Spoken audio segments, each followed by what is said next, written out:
Visionary leader, CPR's second president, William Van Horn, did what many deemed impossible as he united our country through rail in an era steeped with corruption and self-doubt. Van Horn established roots locally with a cottage on Minister's Island down the road in St. Andrews, New Brunswick, that today still serves as a national museum and a reminder of his impact on the early history of Canada and the importance of rail to our national and regional economy. Today, it gives me great pleasure to introduce another visionary leader whose legacy of transformational growth will undoubtedly endure for decades. His awe-inspiring leadership is revolutionizing the North American rail environment by uniting two companies in the newly merged Canadian Pacific Kansas City, or CPKC. Mr. Keith Creel, our esteemed guest today, is connecting North America to the world by creating the first and only integrated Class I rail network that spans Mexico, the United States, and Canada. He is an impressive top railroad CEO who is widely respected for his decades-long impact on rail innovation and is unquestionably one of the top business leaders in all of North America.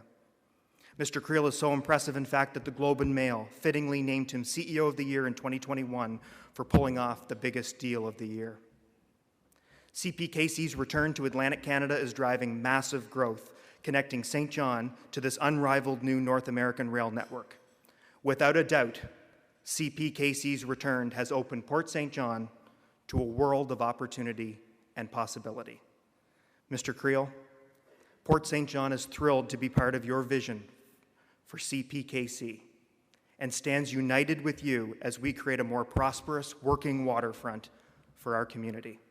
Please join me, everyone, in welcoming Mr. Keith Creel to the stage.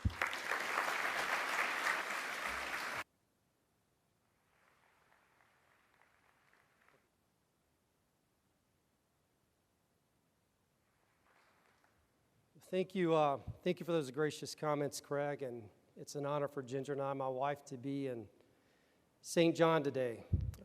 We arrived last night with enough time to take in a bit of the sights and walk around downtown, had a nice dinner. Actually got to go to the Reversing Falls, which was my first time going there, ironically, and connected a bit of history that my predecessors had connected I was not aware of. So with that said, I want to welcome each of you here today as well. This is the first Port Days we've had in St. John since 2019, and in conversation with the Premier this morning, he shared with me that he was the last keynote speaker. So you've big shoes to fill, 2019, following Premier Higgs.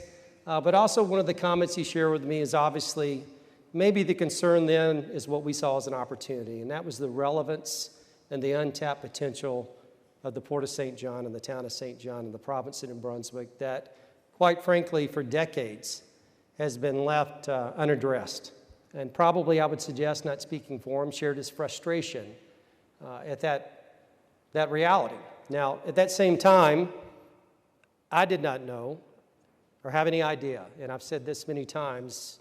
I said this when I had the honor of leading this 142-year-old company back in 2017. I grew up never imagining that I'd have an opportunity to serve in the role that I was serving in, or to lead the wonderful people that make up the great company that has such a proud history, not just for our company, our employees, but for this nation.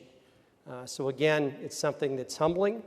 I never could have imagined, nor could I have imagined similarly in 2019, that not long after your speech, Premier, we began a journey at Canadian Pacific in the pursuit of growth to be able to expand our network and expand our product and get Canadians' products to market, to create new markets, to create new competition, to create a bigger footprint, which led us to ultimately purchasing the CMQ. Ironically, the railroad that we left, here I was 25 years later coming back and saying we want it again. So we purchased the CMQ, I guess it was December of 2019, which then led to, now we have it, what are we going to do with it? And as a leader, I believe in two critical things. Number one, leave it better. That's what legacy is about. That's what our responsibility is when you serve something bigger than yourself. It's not about you. It's about the entity that you're serving. And in this case, it was our company, and it was our customers. And I can tell you over the years working at Canadian Pacific, unlike my previous life where I worked for that other railroad that doesn't have probably such a great history in St. John. We were limited by our reach. So in our transaction, getting access again to the Port of St. John was a key nucleus to the investment. But that said, I still didn't truly understand the potential that was here until shortly after we closed the company in trust. I made a trip, January of 2020. And I said, you know what? We bought it. I need to go see it. I want to kick the tires. I want to see the port. I want to refresh my memory from my previous other railroad days. And I came into town and I met with a very, very committed gentleman to this town, to his companies, to this port, to this province. And that was Mr. Jim Irving. And also I had the honor to meet with his father, Mr. James Irving. And I'll tell you, any of you that know his father, well, I'd say any of you that know Jim know he's a very direct, honest man. Well, when you meet his father, you can see where Jim got that resemblance. So I sat there, and I'd been there maybe 2 or 3 minutes. Beautiful table they had prepared, and we were about to break bread together, and Mr. Irving looked at me, and he said, so why are you back? And what is your plan? So as a leader, again, the second thing I believe in is creating a vision. You got to create a vision. You got to think big. You got to then collaborate, motivate, inspire, partner to make it a reality. So I had an opportunity then to share the vision of what I believe Port St. John could become again, and how in partnership with the right investment, the right partnership, the right collaboration, this little railroad of Canadian Pacific, partnering with the NBSR Railway, partnering with the port, again, with all the key players, with the port itself, with the right investment, with DP World, with the Irving companies, with ultimately the steamship lines that we've been able to, through our partnership, gain their trust to bring their freight to discharge here, the potential of what this could become. But it took a lot of hard work. It took investment. It took collaboration. It took that vision, and it took that motivation, and it took that sense of common vision, common commitment to get us to the place we are today. And back then, the vision was, and the objective was, make this the world-class port that it is again. Make this, and we had a bit of experience in this, make this the Prince Rupert of the East. I think I used that on one of our analyst calls when I tried to explain what I saw as the potential of the Port of St. John. So fast forward. That was 2020. Now we're in 2023. And again, in thinking big and pursuing a passion in life, you know, I've learned this over my life. The Lord, I'll have a passion as a human being, but the Lord is going to determine my steps. And at that point in 2020, I had no idea what would start later that year. And that was, again, the pursuit of growth as we entered into what became a very, I think will be historic, but a very challenging, probably the most challenged I've ever been in my professional career, a battle to realize an outcome ultimately that we've just consummated, closed with the approval of the regulator in the U.S. into the CPKC organization and network just 6 weeks ago. We pounded the last spike, and I call that the last spike of consolidation in this industry because I truly believe it is the stabilizing spike for this industry that not only connected 3 nations, as I shared with Mr. Irving and I shared with the Premier this morning, and I gave them a symbolic spike of that ceremony that we had in Kansas City. It was the spike that connected St. John to Mexico and to the world. So again, I never would have known had we not started this journey where we would have been led to at this point. So that said, as we think about what we've done and what we've created, again, it's been driven by growth, responsible growth. And it's our vision as we go forward and as we grow and as we sell the value of this port through the investment, through the collaboration, through the power that's been unlocked, to do it in a very responsible manner. You know, and with that strategy, as we've started to gain traction, we have seen the growth come. That vision, that strategy, that partnership is through the Premier support, through the federal government support, through the port support, through the Irving Company support, eventually got us to a place where we landed a weekly calling again with Hapag-Lloyd, which is our largest steamship partner in the world. This port has become a lifeline for Hapag-Lloyd. In following Hapag-Lloyd and that success, obviously, in 2022, we signed an agreement with CMA. We became their primary service provider in Canada, which included picking up and being responsible for the service that was calling in to the Port of St. John. And then, of course, after that, DP World, they've continued to invest. We've consummated our transaction, and now we are on the verge, through that investment, through that collaboration, to see this port on a path to grow. We believe if we do our jobs, we realize our potential, we're going to be pushing 800,000 TEUs a year by the end of 24 and into 25. And you think about where we started to where that is. That's like this room having 4 tables filled then versus we have the room filled today. It's transformational. It's undeniable. And quite frankly, I've questioned myself. I never truly understood how Canadian Pacific ever left St. John, in all honesty. That said, what might not have made sense then is undeniable now. And I think about as a transportation officer, the undeniable strategic advantage of having a deep water port, having tidewater 200 miles closer to market than your nearest competitor, which is that other port out east I'm not going to name today. It gives you such an advantage as long as you have the right investment to unlock the potential of the track, the infrastructure, the terminal, the port itself. So with the investment that we've all contributed and partnered in, the future is extremely bright.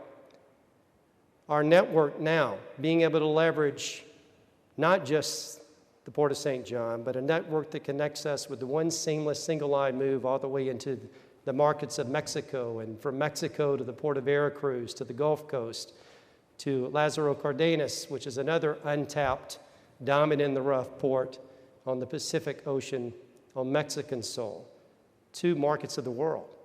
There's not another rail network that exists in North America that is as relevant as this rail network is in today's market.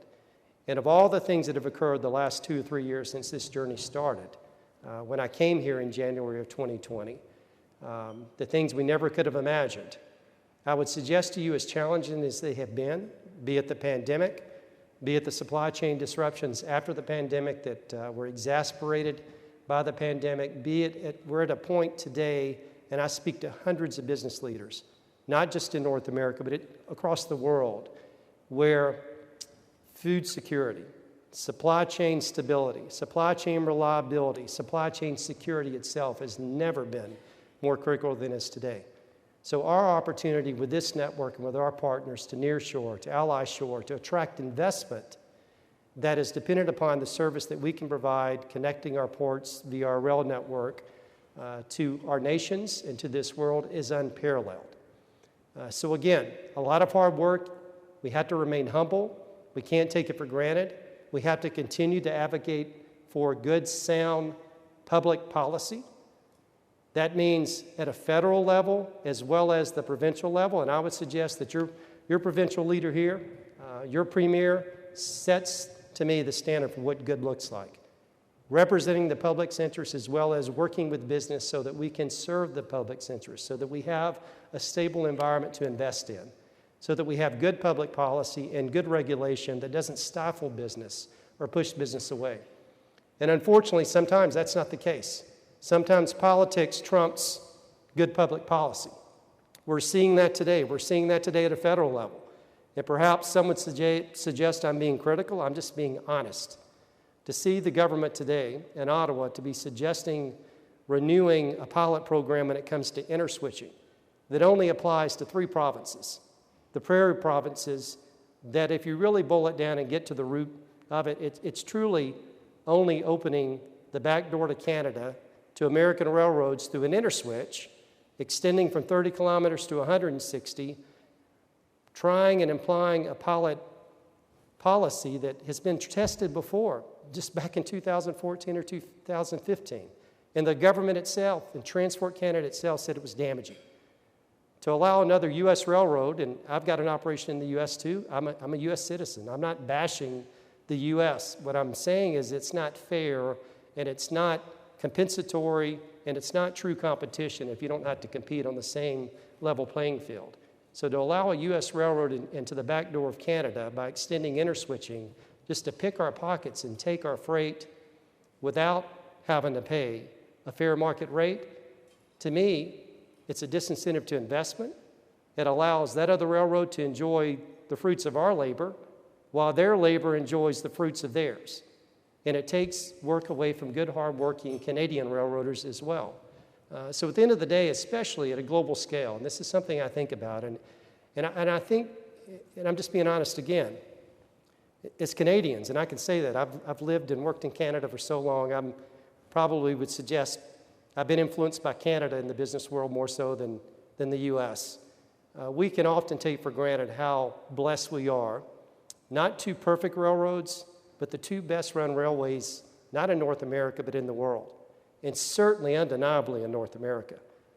So to create an environment where we're not motivating our investors to support our initiatives to invest to create more capacity, more supply chain resiliency, better connect our markets to the world, to me is not good public policy. It just does not make a lot of sense to me. So again, it's important that I say it because I believe it. I think that in time will reveal and show that it's true.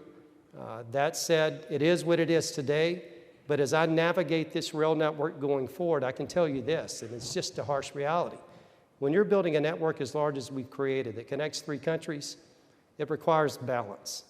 And when it comes to where you invest and how you invest and what capacity you create, what success you enable, you can't be everything to everyone. And if we're faced with an environment where we're demotivated, disincentive, in fact, penalized for the investments we make to create capacity and success, then the capital will go somewhere else. And if I'm making those kind of decisions at my level with my small company, you can imagine the other companies that are looking on and seeing the same kind of nonsensical approach to what should be, in my mind, good, sound public policy that benefits the public overall, not just a small select group of lobbyists, perhaps one particular industry that may uniquely benefit from doing what they're suggesting that they're going to do. So that said, I'm not making a political speech. Again, I'm a man of my word, and I speak the way I feel. I'm speaking the truth. Back to what our opportunities are as we grow this network in spite of those challenges. With good public policy, with continued partnership, we will continue to invest in this network and grow this network. But when it says grow, we're going to grow responsibly. I've been experienced in this industry. This is my 31st year in the industry, and I've seen railroads grow the wrong way. I've seen railroads grow in an irresponsible way. Something at CPKC that we take seriously is not growing irresponsibly. Not just telling customers what they might want to hear because it's the flavor of the day or because it wins the contract. We believe when we give a customer our word, in exchange they're giving us their trust to move their freight. That's an earned opportunity. It's not something we're entitled to. So in turn, when we make that commitment, and in turn they make their commitments based on the ones we make in their markets, we believe in doing what we say we're going to do. So we're not going to oversubscribe our network. We're going to grow responsibly. We're going to build this network out methodically through our investments and through our partnerships, our strategic partnerships. And that's another key word, strategic partnerships. That's different than being a commodity to someone or being last choice or being someone that would just sell themselves or sell their network just to win a carload of freight. We won't be that way because we can't succeed in being men and women of our word if we are. The second point when it comes to safety, something we're extremely, as proud as we are of our history, building nations and building success, our requirement to operate safely, our moral responsibility to our employees and the communities we operate in and through. Again, we're not a perfect company. This is not perfect technology. It's an outdoor sport. But because of our commitment for the last 17 years, this company has led this industry, not by a little, but by a lot, when it comes to our safety performance, when it comes to the most critical aspect that a community would be concerned about is keeping that train that's going through your community, bringing you economic livelihood, keeping it on the rail so it doesn't threaten your safety. And at our company for 17 years, through a very intense focus on process, people, and technology, we've been able to earn the right to say that. That same approach at a time this industry has never needed that anymore is what we're applying to this entire CPKC network. We intend to create a new apex of safety, a new standard for the industry.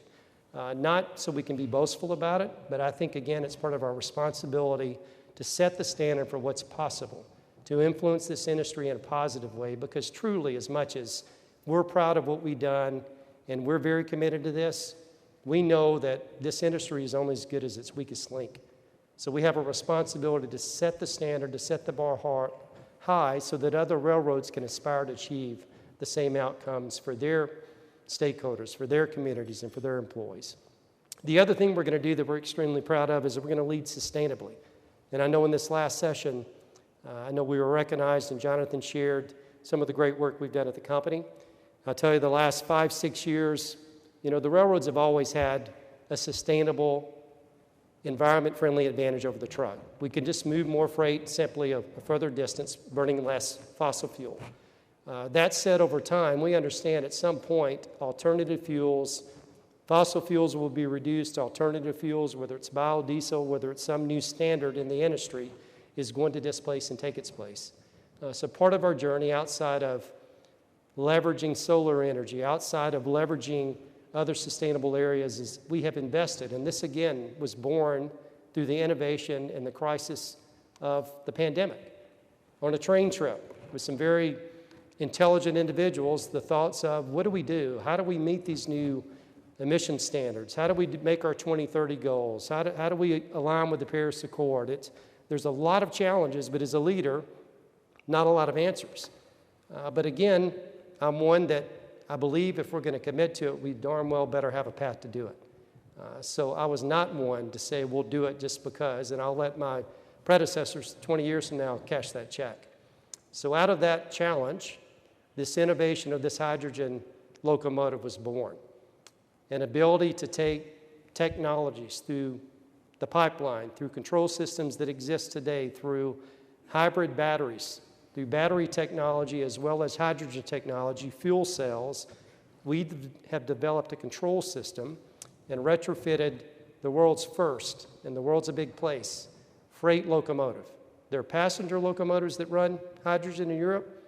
They don't have the range or they don't have the pulling power that our freight trains demand. So this combination of hybrid, where it's battery technology and hydrogen technology, gives us the ability to get the strength, to get the gravity, the momentum, the inertia to be able to pull these long, heavy freight trains, as well as the range. That particular locomotive, the idea was born, the locomotive came to life last year. We started switching our first customers in Canada, actually in Calgary. We're in the process of building hydrolysis stations so we can truly create our own hydrogen fuel for the locomotives, and we're now on our third locomotive, and we're looking to expand that. You probably read, we recently just signed a very innovative, industry-first green initiative with Teck Coal. You would think environmentally friendly. Well, I can tell you, like all the rest of us, they're looking for solutions too. So to be able to create and partner with moving Teck Coal from the mines in British Columbia to the port at Tidewater in Vancouver using a hydrogen locomotive through the Canadian Rockies, through the winters that we face, number one, it makes sense. Number two, if you can do it there, you can do it anywhere in the world. So we have the perfect proving ground to be able to prove this technology out. So again, that's a journey. We won't get there tomorrow. It's a multi-year phase journey, but it's not just a thought. It's not just a concept. It's a reality, much like, again, the reality of this port. People coming together, believing in a common vision, having the talent, having the grit, having the commitment to stick it out and do the hard work that it takes to develop new opportunities. Very reflective of the same. Growing this nation together. In that point, this company, our history, this port, I was reminded yesterday that bit of information I didn't know. I thought about, and I've always thought about, in 1885, that very iconic last spike that was driven in Craigellachie, BC, that brought the nation of Canada as we know it today together. Little did I know in 1885 at the same time, we were building, while we were doing that, much like our journey over the last 3 years, we were building the bridge here at the Reversing Falls in 1885. So listen, this province, this port, our company, We've got 142 years of history, plus some, of working together, of innovating, of partnering, of collaborating to build greatness. This port has that potential. We're realizing that potential together. And I can tell you, as much as I know and I believe that this port can be the cornerstone of St. John's economic future, I believe it will become the cornerstone of New Brunswick's economic future. And for that, I'm indebted to each one of you. Premier, thank you for trusting us. Mr. Irvin and your valued, trusted colleagues at the Irvin Company, please share my appreciation with your father as well. DP World, from all the way from Dubai to St. John, partners yet that we can't talk about that are coming to St. John, the port itself, Hapag-Lloyd, CMA, the list goes on and on, Moosehead. So many of you in here are taking a chance and believing in this vision. We don't take it for granted. We're going to work hard every day to continue not only to earn, and thank you for your trust and for your respect, but to continue working with you shoulder to shoulder to ensure that the Port of St. John in New Brunswick realizes its potential, which is a leader in a key piece of infrastructure, not only for this province's success, but for this country's success, and now through our new network for our three nations' trilateral success. It's our honor to do that. We wish each of you success. Thank you for coming today, and thank you for giving me an opportunity to share our story, not my story, this company's story, the individuals and the leaders in this room, as well as those that work with us and we serve with us outside that aren't able to join us. So thank you for that, and have a blessed afternoon. Have a wonderful balance of your port days, and we look forward to seeing you again to celebrate more success.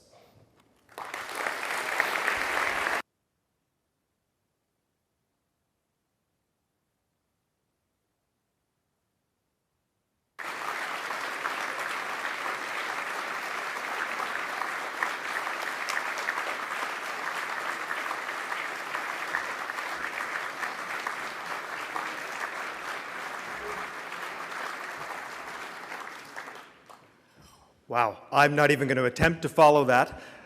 Very quick housekeeping items. We have lunch that's being served, and at the very end, we will have bring Mr. Creel back to the stage to do a short presentation, and that will conclude the lunch portion of Port Days 2023. So enjoy your dinner. Thank you. Good afternoon, everyone. We've got one final, very short presentation, and that will conclude our Port Days 2023 luncheon with Mr. Creel. So I'd ask a couple of individuals to come to the stage, and I'll explain what this presentation is. So if we could have Mr. Creel, Jack Keir, the chair of our board, Jen Brown-Oliver, executive director of the Carleton Community Centre, and her friend Colt Short, who is a future longshore worker. So what we have on stage that we're going to unveil is actually a gift for Mr. Creel, and this is an idea that comes from Pat Riley, and Pat Riley is, of course, kind of a legendary figure here on our waterfront with the Longshore as leader, as business agent of the Longshore Union. And Pat has asked these two, Jen and Colt, to be on stage in lieu of his participation in this. The Longshore is giving you, Mr. Creel, a photo. And Jack, if you can do the unveiling. A beautiful framed photo from about 100 years ago, and almost every terminal and piece of cargo was moved by CP Rail or operated by CP Rail. That's beautiful. Thank you so much. Wow. Thank you. And we hope you can use this as a memory of today's lunch and the inspiring talk that you were able to give us today. So thank you very much. Thank you. Thank you. Look, you guys are probably tired of hearing me talk. I don't miss a chance to get a microphone. But listen, again, it's been an honor. Ginger and I have really enjoyed coming to St. John today. We're going to be back. There's so much more to see and do in this province that we haven't had a chance to experience and enjoy in life. So when we come to check on ships, we'll see bigger ships, more of them. We're also going to take in the sights and the pleasures of this beautiful province that you guys are blessed to live in. So thank you for your gracious hospitality today. We look forward to seeing you next time, and I'm going to be honored to take this picture. And that picture is going to go actually to Kansas City, to the U.S. headquarters of the new CPKC network. I've got a wall in sight for it right now. It's going to be beautiful to put it right in the middle of the history of that rail network as well. So thank you again. Thank you so much.